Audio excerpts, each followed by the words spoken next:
Welcome back everyone to another episode of Big Red's Isopods. Today we're going to be rehousing the two that we didn't have time for, or the containers or bins for last week. As you can see, I've already drilled some holes in the tops and in the sides of these containers. So let's get started. First thing we're going to need to do is grab ourselves some tape. Alright, now that we got all the bins taped up, we're gonna add some dirt. Alright, now this is the same dirt that we used last week. Still got lots left. We're just gonna shovel her on in here.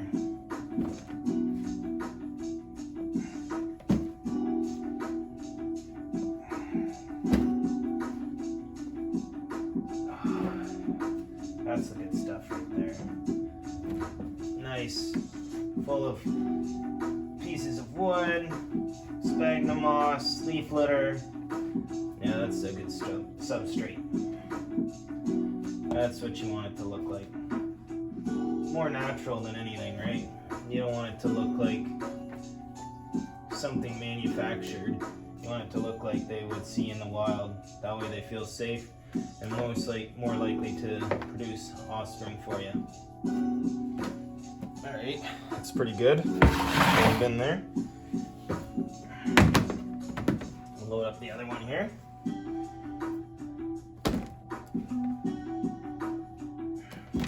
Now again, you don't want to put too much in when you're moving a culture from one bin to another, because there is going to be the substrate from the other container put into here as well, right?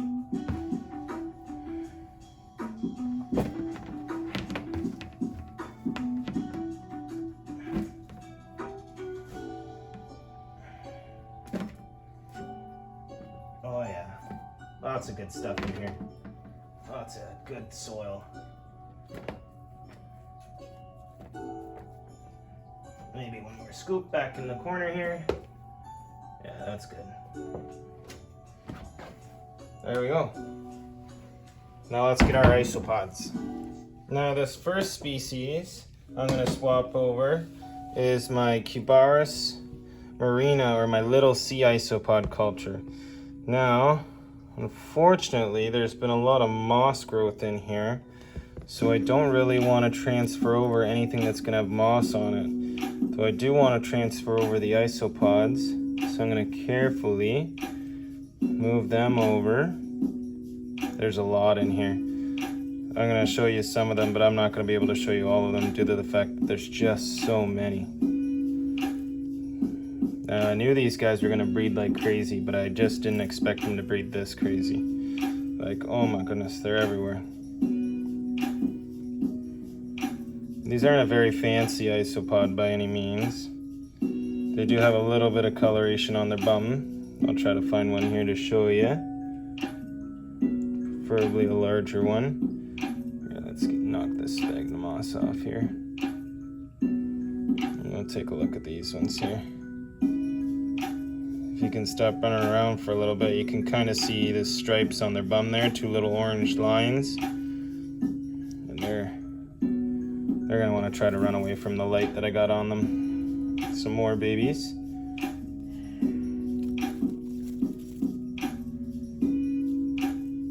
Another one over here.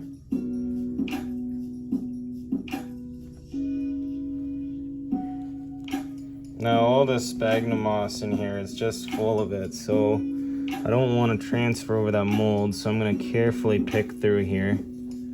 This isn't going to be a single day process. This is going to be multi-day process. When you have a situation like this where there's some sort of outbreak in a container, oh, those leaves are fine, and there's something in there that you don't want to keep, it's going to be a lot harder for you to pick out all the isopods that are in the soil and whatnot, because if I take my finger and I drag it on along through here, I can see lots of isopods. Lots and lots of isopods that I'm going to need to, that I'm going to want to try to transfer over without transferring over the mold. Now some of this dry side seems mold free. No, not 100% on it, and I really don't want to transfer that mold over. So I'm gonna have to carefully pick away at this. There's an isopod there. And sift through this. Oh, there's lots in here. Lots and lots and lots. So what I might actually do is I might try to get all the mold out and then see if I can transfer all the soil that's mold free out due to the fact that there's just so many in here. So I'll be right back. So what I got here is one of my old containers that I housed my first Cubaris species in that I got during the quarantine of 2019. So what I'm gonna do, because I'm afraid that there might be some isopods where this mold is I'm gonna carefully dig out all the mold and I'm gonna put it in this other container, and any isopods that are in there, I'll be able to pick through afterwards. Well, there's a lot of isopods in here, all over near the mold and whatnot. Yeah, I'm gonna have to go through this. It's gonna be quite the process. But what I wanna do is I wanna try to scoop out as much mold as possible so I don't transfer it over to the new bin, and then I wanna try to dump everything else in there, hopefully. Now this is gonna be my first time trying to deal with a mold outbreak like this. I don't know if it's harmful to them, it doesn't look like it is, but I really don't want it in there. I have no idea what's going on with it. Just don't want it in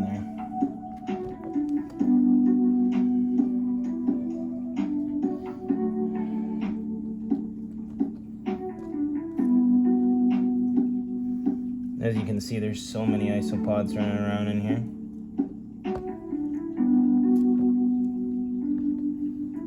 Anything that I think, yep, there's some more that's gonna have the mold on it. I'm gonna scoop it on out of here. Oh wow, there's a lot in here. It's just all over the place. Mold, mold, mold, mold, mold.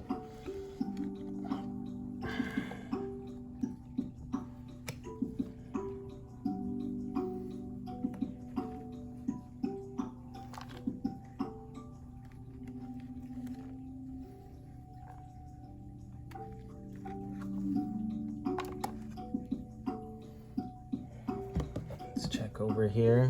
Oh yeah, there's some more. Big old glob of it there. I'm gonna take that out of there. Now it's strange because I don't know what type of mold this is, but it almost looks like tiny little eggs. But there's nothing else in here that would make an egg.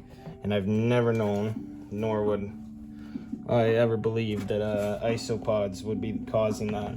Now I could be wrong. Maybe it's some sort of freak, but I'm almost positive that this is a mold. It looks like a mold, it spreads like a mold. I highly doubt that's eggs. It's most likely a mold. And I'm just looking around in here, trying to find any other mold. Look at the bottom. A little bit on the bottom here. It's all around in here.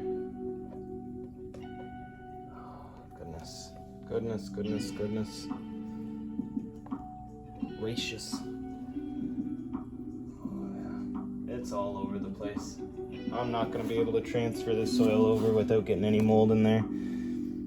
So maybe what my best bet is to maybe just transfer everything into this container, even the mold itself, and maybe grab some springtails from one of the dealers I know of that sells springtails and add it in here, and hopefully the springtails will lead away from the mold, because I'm going to end up losing so many isopods doing it this way. There's a lot of mold that I got out of here, but I can still see there's some small patches.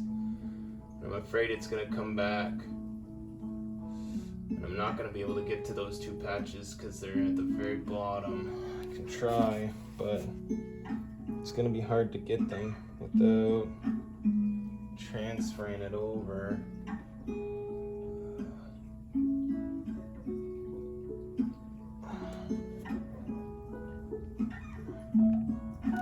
There's one.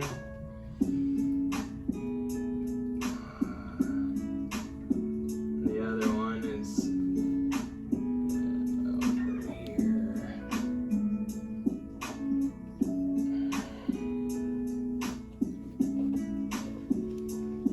Now it's mostly on the moisture side, so I do believe that it's some sort of moisture-loving mold.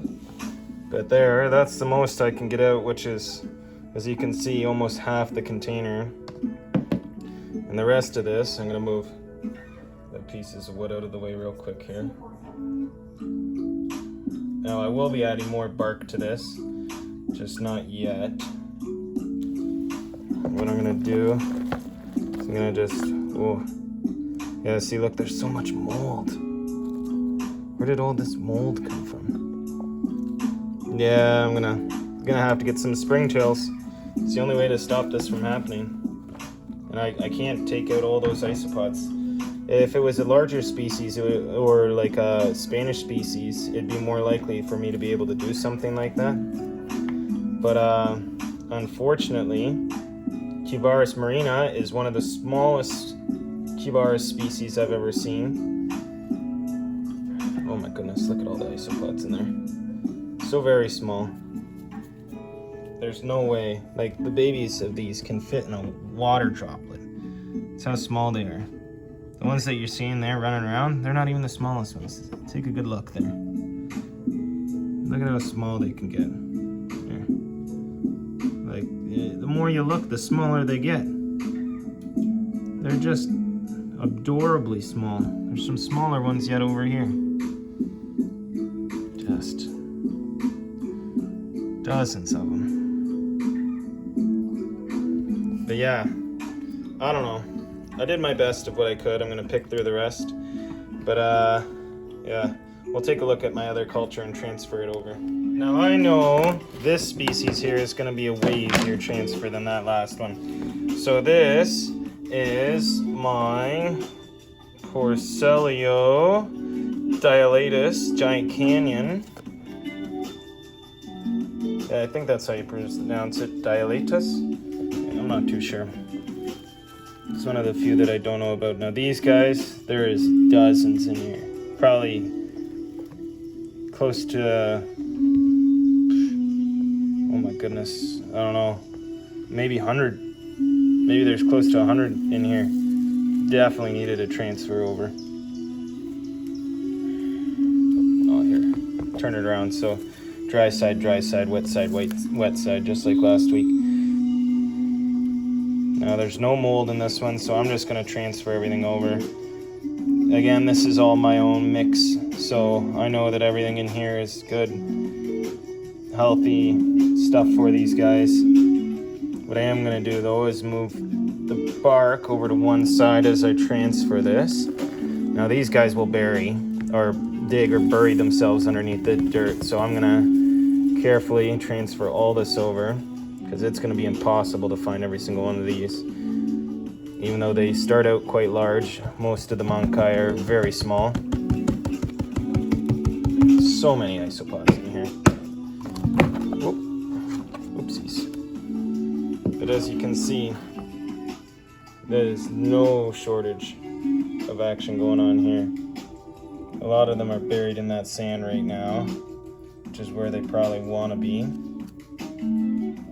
Try to store some up a little bit here so we can see some. As you can see, there's babies everywhere. It's a very ground dwelling loving species.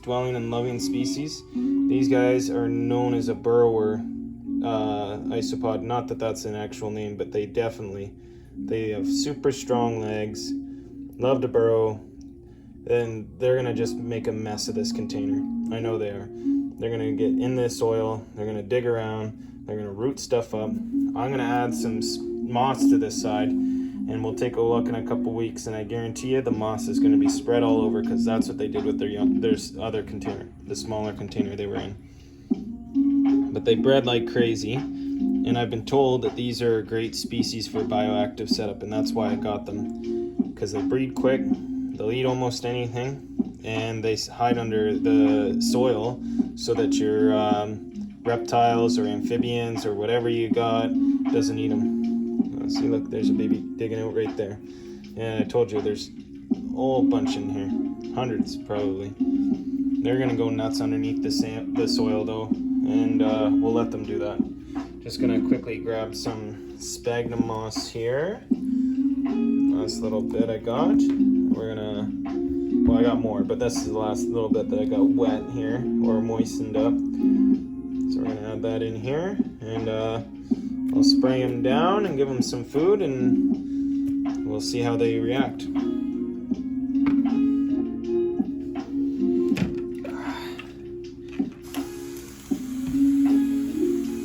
Some water for them on the hydration side.